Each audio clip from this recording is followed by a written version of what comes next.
49 అంటే సంతానం, 49 అంటే సంతోషం. 39 ఆంధ్రప్రదేశ్ తెలంగాణ. నమస్తే రమగారు. నమస్తే జయ. రమగారు, ఏదైనా మంచి కథ ఒకటి చెప్పుకుందామండి. భర్తను గెలిచిన భార్య సూపర్. ప్రేక్షకులందరికీ చాలా ఉత్సాహంగా ఉంటుంది జయ. అవునండి, మన ఫాలోవర్స్ అందరు చాలా ఆనందిస్తారు. వినటానికే బాగుంది కదా. చందమామ కథ. ఓకే అండి. పూర్వమట విదేహ రాజ్యానికి సామంతులు చాలా మంది ఉండేవాళ్ళు. సామంతుల్లో ఒక ఆయన వీరసేనుడు. ఆయన వృద్ధుడయ్యే నాటికి ఆయనకి జయంతుడని ఒక యుక్త వయసుకు వచ్చిన కుమారుడు ఉండేవాడు. ఆయన ఈ జయంతుడితో పాటు మాలిని అని ఒక పిల్లని కూడా పెంచాడు. ఆయన చనిపోయాడు కానీ ఈ పిల్లని పెంచాడు. ఈ పిల్ల ఎవరంటే ఒక మూలికా వైద్యుడి కూతురు. ఏదో సందర్భంలో ఈయనకు దెబ్బ తగిలితే ఆ మూలికా వైద్యం చేసిన ఆయన బాగా సహాయం చేశాడు, వైద్యం చేశాడు. ఈయన ఆరోగ్యం చిక్కింది. వాళ్ళింటికి వీళ్ళింటికి రాకపోక ఉండేవి. ఆ మూలికా వైద్యుడు సడన్గా మరణించాడు. ఆయనకు ఒక కూతురు ఉంది, మాలిని. ఆ పిల్ల ఈయన ఏం చేశాడంటే ఆయన మరణించేసరికల్లా నా అన్నవాళ్ళు లేని ఆ పిల్లని తెచ్చి తన భార్య అయిన లక్ష్మీదేవికి అప్పచెప్పాడు. ఈ పిల్లని కూడా పెంచు మనవాడితో పాటు అని. వీళ్ళ ఇంట్లో పెరిగింది మాలిని. అయితే ఈయనకి జయంతుడు కొడుకున్నాడు కదా, ఈ జయంతుడు మాలిని ఒక ఇంట్లోనే పెరిగారు. మాలినికి చిన్నప్పటి నుంచి జయంతుడు అంటే ప్రేమ, ఇష్టం. కానీ జయంతుడు ఎప్పుడు ఆ పిల్లని పెద్దగా పట్టించుకోలేదు. తమ ఇంట్లోనే ఉండటం, ఆ పిల్ల తనని అట్రాక్ట్ చేయడానికి ఏ వేషము వేయకపోవటంతో అతను ఈ పిల్ల బాగుందని అందుకని చక్కగా అదేదైనా వాళ్ళ చూపులు అవి చూస్తే బాగుండేది. ఆ పిల్ల ఎప్పుడూ చూసేది కాదు. కానీ ఇతనంటే ఇష్టం ఆ పిల్లకి. ఇద్దరు యుక్త వయస్కులు అయ్యారు. వీరసేనుడు మరణించాడు. ఈ అబ్బాయి సామంతుడుగానే ఏదో సుమారుగా సామంతుడి కుమారుడుగా ఉండేవాడు. మాలిని ఎంత ఇష్టం ఉన్నా అది ఏమనుకునేదంటే అమ్మాయి, నేను వీళ్ళింటో గతి లేక పెరిగేదాన్ని, ఇతను ఏ సామంతుడి కుమార్తెనో లేకపోతే రాజుగారి కుమార్తెనో పెళ్లి చేసుకోగలిగేంత ఘనత ఉన్నవాడు, మనకెక్కడ లభిస్తుంది ఇలాంటిది అని ఇట్లా తన దీని పట్ల అంటే తన పరిస్థితిని బట్టి ఆ అమ్మాయి ఎప్పుడూ అతన్ని కొంచెం హేళగా ఏదైనా సైగ చేయటం లాంటివి కూడా చేసేది కాదు. కామ్గా ఉండేది.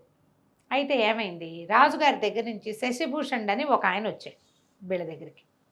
వచ్చి లక్ష్మీదేవి గారికి ఏం చెప్పాడంటే, అమ్మ రాజుగారికి ఏదో తీవ్రమైన జబ్బు చేసింది, ఆయన ఎన్నాళ్ళు టీకా ఇస్తాడో మనకు తెలియదు, మరి నీ కుమారుడు యుక్త వయస్కుడు ఏదో ఇంట్లో పెట్టుకుని ఉంచుకోవద్దు, నీ భర్త ఏ స్థానంలో ఆ స్థానంలో ఉన్నాడో, మహారాజా స్థానంలో ఏ ప్లేస్లో ఉన్నాడో ఆ ప్లేస్కి నీ కుమారుడు సరిపోతాడు.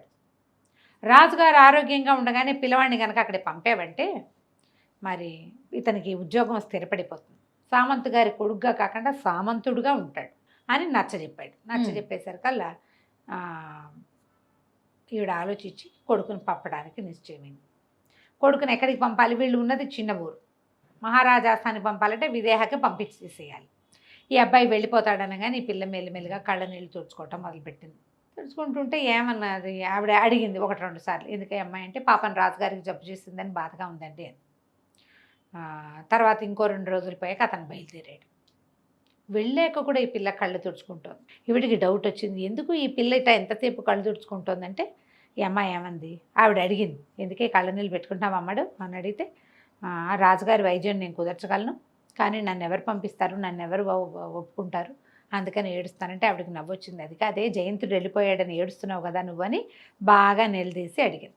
అవును, జయంతుడు అంటే ఇష్టమని ఒప్పుకున్నాక ఏమంది, రాజుగారికి వైద్యం చేయగలను అత్త నేను అని చెప్పేసరికల్లా, మా నాన్న నాకు ఇలాంటి వైద్యాలు చాలా చెప్పాడు చిన్నప్పుడు, 12-10 ఏళ్ళు వచ్చేదాకా తండ్రితో ఉంది, కొన్ని మూలికలు నేను గుర్తుపడతాను కూడా, మా నాన్న తీసుకెళ్ళేవాడు అని చెప్పేసరికల్లా, సరే ఈవిడ ఏం చేసింది, పిల్ల వైద్యం చేసినా చేయకపోయినా జయంతుడిని ఒకసారి చూసొస్తుందని రాజాస్థానానికి కబురు చేసి ఈ పిల్లని బండి కట్టించి పంపించింది. బండి కట్టించి పంపించేసరికల్లా ఈ సామంతుడి ఇంటి నుంచి వచ్చింది కాబట్టి రాజుగారి అమ్మాయిని లోపల రానిచ్చాడు, కానీ ఈ చిన్న పిల్లని చూసేసరికల్లా ఆయన తెల్లబోయాడు. ఈ పిల్లని చూస్తే దానికో 18-19 ఏళ్ళు ఉంటాయి. ఈ 18 ఏళ్ల చిన్నపిల్ల ఇది నాకేం వైద్యం చేస్తుంది, మూలికా వైద్యం చిన్న పనే, ఎంత తలపండిపోవాలి దానికి. ఆయన ఏమన్నాడంటే, ఇదిగో నాకు నీ వైద్యం మీద నమ్మకం లేదు, వైద్యం సరిగ్గా కుదరపోతే నీ తలది ఇస్తా, వైద్యం కనుక కుదిరి నాకు జబ్బు కుదిరిపోతే ఆ స్థానంలో నువ్వు ఎవరిని కావాలంటే వాళ్ళకి ఇచ్చి నేను వివాహం చేస్తానని ఒప్పుకున్నాడు. బాగుందిగా, నువ్వు యుక్త వయస్కులవి పిల్లవి, పెళ్లి కావాల్సిన పిల్లవి కాబట్టి నీకు అద్భుతమైన పెద్ద కుటుంబంలో వివాహం జరిపిస్తా, మందు కుదరలేదో నీ తల దించేది నీకు నిరుకేనని అన్నాడు. ఆ అమ్మాయి ఒప్పుకుంది. 4 రోజుల్లో రాజుగారి జబ్బు కాస్త కుదిరిపోయింది. అమ్మాయి వచ్చేటప్పుడు మూలికలు పుచ్చుకొచ్చింది. శశిభూషణ్ వచ్చాడు కదా, ఆయన రాజుగారికి ఉన్న వ్యాధి లక్షణం అన్నీ చెప్పాడు. అమ్మాయికి ముందే తెలుసు, అక్కడి నుంచి మూలికలు పుచ్చుకొచ్చింది. మూలికా వైద్యం కుదిరింది, రాజుకు గుణం కనపడింది. శుభ్రంగా తయారయ్యాడు. 4 రోజుల కల్లా బాధలు తగ్గిపోయింది. ఆయన ఒక వారం రోజులు బాగా పుష్టి పుంజుకున్నాక ఒకరోజు మొత్తం ఆస్థానం అంతా మోహరించినప్పుడు ఈ పిల్లని వెంబడి పెట్టుకెళ్ళి అందరినీ చూపించి, వీళ్ళల్లో నువ్వు ఎవరిని పెళ్లి చేసుకుంటావో చెప్పు, నువ్వు ఎవరినంటే వాడికి ఇచ్చి నిన్ను పెళ్లి చేస్తానన్నాడు. రాజుగారు ఆజ్ఞ శిరసావహించాల్సిందేగా. ఈ అమ్మాయి ఏం చేసింది, అటు ఇటు తిరిగి జయంతుడిని చూపించి ఈయనకిచ్చి చేయండి నన్ను అంది. రాజుగారు నాడు జయంత ఈ పిల్లని పెళ్లి చేసుకో అన్నాడు. ఆ రంగాన్ని సర్రుమని లేచాడు జయంతుడు. దీన్ని ఏం చేసుకోవటం ఏంటండి, ఇది మా ఇంట్లో పెరిగింది, మా ఇల్లు కాపెట్టుకుని ఉన్న పిల్ల, ఇది కావాలని ఎత్తేసి నన్ను పెళ్లి చేసుకోవడానికి పని చేసిందని పోట్లాడాడు. అనేసరికి ఈ పిల్ల అవమానపడిపోయింది. సభలో అట్లా అంటే అవమానం కాదు మరి, మా ఇంట్లో ఎంగిలి మెతుకులు తింది పెరిగింది ఇలాంటి మాటలంటే అమ్మాయి తలదించుకుని వద్దులేండి, వివాహం వద్దు, పోనీలేండి, నన్ను ఊరు పంపించేసేయండి అది అనగానే రాజు అన్నాడు, హత్తేరి నేను అన్నమాట కాదంటావా, పెళ్ళైతే నువ్వు చేసుకుని తీరాల్సిందేనన్నాడు. జయంతుడు కొళ్ళు మండిపోయింది. ఇప్పుడు కాదంటే సామంతు ఉద్యోగం పోతుంది, అదే తల్లి ఏమంటుందో ఆలోచించుకుని సరేనన్నాడు. వివాహం జరిగిపోయాక ఆ రోజు సాయంకాలం చెప్పాడు ఆయన జయంతుడు, ఏదో నన్ను పెళ్లి చేసుకుని సాధించాను అనుకుంటున్నావేమో, ఎప్పటికీ నువ్వు నా పెళ్ళానివి కాలేవు, రాజుగారి ముచ్చట కోసం పెళ్లి చేసుకున్నా కానీ నీతో కాపురం చేసే ఉత్సాహం నాకు లేదు, నువ్వెవరో నేనెవరో, ఎక్కడికి పోతావో పో అనేసరికి అలా పిల్లయ్య అక్కడి నుంచి పిల్లేచక్క వెళ్ళిపోయాడు. ఇల్లు వదిలిపెట్టి వెళ్ళేటప్పుడు ఉత్తరం ఏమని రాశాడంటే, నువ్వెప్పటికీ నా భార్యవి కాలేవు, నా ఉంగరం నీ చేతికి ఏనాడు వస్తుందో ఆనాటికి నువ్వు నా భార్య అనుకో, అది జన్మలో జరిగే పని కాదని ఊరు వదిలిపెట్టి వెళ్ళిపోయాడు. ఈ పిల్ల బేకమొహం వేసింది. ఇంతలో వాళ్ళ అమ్మ కూడా వచ్చిందిగా పెళ్ళికి. ఆవిడెవరెవరో వీడు ఇంత పని చేశాడని పిల్లని బతిమలాడి ఏదో ఓదార్చింది. ఈ వెళ్ళిన జయంతుడు కాశీరాజు దగ్గర ఉద్యోగానికి చేరాడు.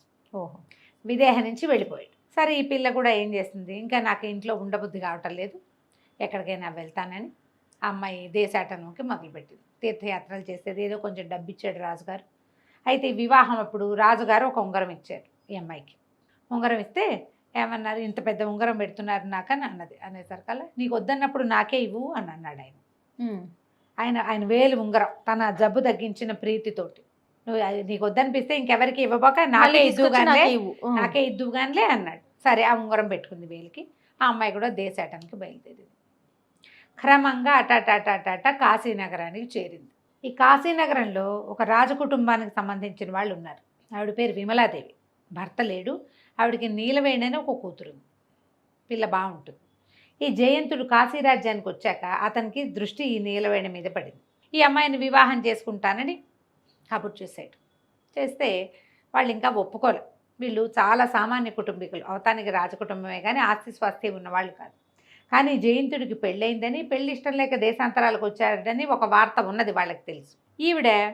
ఈ అమ్మాయి మన మాలిని ఆ విమలాదేవి గారింటికి చేరింది. ఓకే, దేశాటం చేస్తూ తీర్థయాత్రలు చేసుకుంటూ వీళ్ళింటికి చేరేసరికల్లా సరే ఆవిడ ఒక సందర్భంలో చెప్పింది, ఈ పిల్లాడు ఒక అబ్బాయి అడుగుతున్నాడు, అతనికి వివాహం అయిందంటున్నారు, అది ఇది అనేసరికల్లా ఇవి బాగా ఆలోచించుకుని ఏం చేసింది, వాళ్ళకి నిజం చెప్పేసింది, నేనే అతని భార్యని, ఓ పని చేయండి, పిలిపించండి, ఈ అమ్మాయి మాట్లాడతాను, ఈ అమ్మాయితో మాట్లాడతానని అడుగుతున్నాడు, పిలిపించండి, నేను చెప్పినట్టుగా మాట్లాడితే చాలు, మీకు అనంతమైన సంపద మీ పరం చేస్తానని ఒప్పించుకుంటే సరే ఏం చేసింది, అతన్ని జయంతుడికి కబురు చేయించింది. జయంతుడు వచ్చి వీళ్ళతో మాట్లాడినప్పుడు సరే నీలవేణి పెళ్ళికి ఒప్పుకుని ఏదైనా ఇవ్వమని ఏం చేసింది, తన ఉంగరమేమో అమ్మాయికి ఇచ్చింది. అమ్మాయికి ఇస్తే అమ్మాయి ఏం చేసింది, ఉంగరాలు మార్చుకుందాం మనం అని చెప్పేసి జయంతుడి ఉంగరాన్ని నీలవేణి తీసుకుంది. నీలవేణి దగ్గర ఉన్నటువంటి మాలినికి రాజుగారు ఇచ్చిన ఉంగరం ఉంది కదా, అది ఇతనికి ఇచ్చేసరికల్లా సరే వివాహం చేసుకుందాం అనుకున్నాం. ఇంతలో ఏమైంది, ఈ మాలిని చనిపోయినట్టుగా ఒక వార్త పుట్టించారు. ప్రయాగలో ఎక్కడో మాలిని మరణించిందని. సరే ఇతనేమనుకున్నాడు, మాలిని ఎలాగో మరణించింది, ఈ లోపల తల్లి ఉత్తరం రాసింది. ఉత్తరం అయితే మాలిని మరణించిందని వార్త వచ్చింది, మరి నువ్వు ఇంటికి వచ్చేసి అమ్మాయికి తిలోదకాలు అవి ఇవ్వాలి కదా, భార్య కదా అనేసరికల్లా ఇతను బయలుదేరాడు. తను బయలుదేరి తల్లి దగ్గర మరి వివాహం చేసుకోవాలని అమ్మ దగ్గరికి వెళ్ళాలి, వాళ్ళని కూడా రమ్మన్నాడు. విమలాదేవిని నీలవేణిని కూడా రమ్మన్నాడు, వాళ్ళతో పాటు మాలిని కూడా బయలుదేరి. ఇంతలో ఏమైంది, ఈవిని చూడ్డానికి లక్ష్మీదేవిని చూసి చాన్నాళ్ళు అయిందని రాజుగారు ఆ ప్రాంతం వైపుకి ఏటో విడిది చేయడానికి వెళ్తూ రాజుగారు శశిభూషణుడు ఇద్దరు కలిసి ఈ లక్ష్మీదేవి గారి దగ్గరికి వెళ్ళారు, జయంతుడు వాళ్ళ అమ్మ దగ్గర. అదే సమయానికి ఇతను వచ్చాడు. వచ్చేసరికల్లా మాలిని ఎలా ఉంది ఏమిటి అని రాజుగారు అడిగేసరికల్లా మాలిని చనిపోయిందన్న వార్త చెప్తే ఆయన చాలా బాధపడ్డాడు. అయ్యో నాకు వైద్యం చేసింది ఎంత చక్కటి పిల్ల, జయంతుడికి ప్రాప్తం లేకపోయిందంటే శశిభూషణ్ అన్నాడు, జయంతుడు ఎట్లాంటి దురదృష్టవంతుడు, రాజు మాట నిలబెట్టలా, తల్లి మాట నిలబెట్టలా, భార్యని పోగొట్టుకున్నాడు. సరే ఈ మాటల సందర్భంలో ఈయన జయంతుడికి వేలుకున్న తన ఉంగరాన్ని చూశాడు రాజుగారు. ఆయనకి ఏం డౌట్ వచ్చింది, మాలిని చనిపోవటం ఏంటి, జయంతుడే దాన్ని చంపేశాడు. ఆ పిల్ల వేలికి నేను ఇచ్చిన ఉంగరం ఉంది. అమ్మాయి ఏం చెప్పింది, నా ఉంగరాన్ని మళ్ళీ మీకే ఇస్తానది, నేను పెట్టుకోలేకపోతే మీకే ఇస్తానది. నా దగ్గరికి రావాల్సిన ఉంగరం జయంతుడి వేలికి ఎలా వచ్చింది, జయంతుడి వేలికి ఎలా వచ్చింది అనేసరికల్లా వెంటనే జయంత చెప్పు, నిజం చెప్పు, నువ్వు మాలిని నువ్వు నా ప్రాణదాత, ఆ పిల్లని నువ్వు చంపేసి ఉంటావు, ఈ ఉంగరం నీ దగ్గరికి ఎలా వచ్చిందని చెడామడ అరిచాడు ఆయన. అరిస్తే ఇతను పెళ్లి సంబంధం మాట చెప్పకుండా ఎవరో ఒక అమ్మాయి ఎక్కడికో వెళ్తూ నా మీద విసిరేసిందని నేను ఒక కట్టు కథ ఏదో చెప్పబోయాడు. చెప్పిన రాజు నమ్మల. ఈ వీడే ఆ మాలిని ఏలుకోవటం ఇష్టం లేక ఆ పిల్లని చంపేసి ఉంటాడు, అందుకే దాని వేలు ఉంగరం వీడి దగ్గరికి వచ్చింది, లేకపోతే ఎట్టా వస్తుంది నీ దగ్గరికి. అది ఇంతలో ఏమైంది, ఆ సుభద్రాదేవి మన విమలాదేవిను కూతురు ఈవిడ అమ్మాయి నీలవేణి వచ్చారు. వచ్చేసరికల్లా మాట్లాడుకుంటే ఇతను ఈ అమ్మాయిని నేను వివాహం చేసుకోదలుచుకున్నానని చెప్పాడు. చెప్పేసరికల్లా ఆ అమ్మాయి ఏమంది, నేనేం వివాహం చేసుకోను, ఈయన నాకేం ఇవ్వలేదు, ఈ ఉంగరం ఈవిడ ఇచ్చిందంటే నేను ఎక్కడిచ్చాను నాకు తెలియదు అంటుంది అమ్మాయి. రాజుకు అర్థం కాల. ఇతను వీళ్ళ పేరు చెప్తాడు, వాళ్ళేమో మాకు తెలియదు అంటారు, నేను ఈ అమ్మాయికి ఉంగరం ఇచ్చానంటాడు, నాకేం ఉంగరం ఇవ్వలేదు, నా వేలికి ఉంగరం ఏమీ లేదంటుంది అమ్మాయి. ఇతను ఉంగరం ఏమైంది. ఇంతలో మాలిని వచ్చి ప్రభువుకు నమస్కారం చేసింది, అత్తగారికి దండం పెట్టింది, శశిభూషణ్కి దండం పెట్టేసరికల్లా ఆయన వాళ్ళని, అమ్మ బతికే ఉన్నావా, నువ్వు చనిపోయావని చాలా బాధపడుతున్నాం మేము అనేసరికల్లా నేను బతికే ఉన్నాను. అయితే ఇతను అన్నాడు, నేను మాలిని కంటితోటి చూడలే ఇప్పటిదాకా, ఇప్పుడే చూస్తున్నాను, ఆ ఉంగరం నా దగ్గరికి ఎలా వచ్చిందో నాకు అర్థం కావట్లేదు అంటే నేనే ఇచ్చాను, ఇదిగో ఈ ఉంగరానికి మారుగానే తన చేతికున్న ఉంగరం చూపించింది. ఆ చేతి ఉంగరం ఎవరిది, జయంతుడిది. వాడు ఏం చేశాడు, రాశాడు ఉత్తరం, నా ఉంగరం నీ చేతికి చేరితేనే నువ్వు నా భార్యమైనట్టు అని చెప్పాడు. ఇప్పుడు ఉంగరం చేస్తే భార్య అని ఒప్పుకోవాల్సిందే కదా, అంతేగా. నిర్ఘాంతపోయాడు అతను. ఆ అమ్మాయి ఏం చెప్పిందంటే, నాకు ఇంకో దారి లేకపోయింది, నేను కావాలని చేయకుండానే ఇలా జరిగింది, ముందు అతను పెళ్లి చేసుకునే ఉద్దేశంతో మీకు వైద్యం చేయలా, మీరు అన్నారు కాబట్టి నేను అతన్ని చూపించాను అనేసరికి జయంతుడు కూడా సర్దుకున్నాడు. అతను పెళ్ళినప్పుడు చూసిన పిల్ల వేరు, ఈ 3 సంవత్సరాల్లో ఈ అమ్మాయి ఇంకా చక్కగా తయారైంది. నీలవేణిని మాలిని పక్కపక్కన చూస్తే మాలిని బాగుందనిపించింది.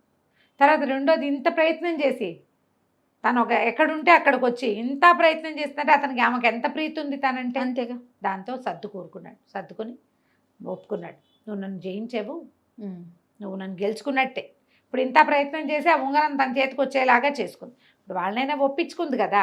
దాంతో రాజుగారికి దండం పెట్టి, మీరు చేసిన పెళ్ళిని నేను నిలబెట్టుకుంటాను, మాలిని నేను నిలుకుంటాను, నాతో పాటే ఉంటుంది, మేము ఇంకా భార్యాభర్తలుగా జీవిస్తామని రాజుకి అమ్మకి దండం పెట్టాడు.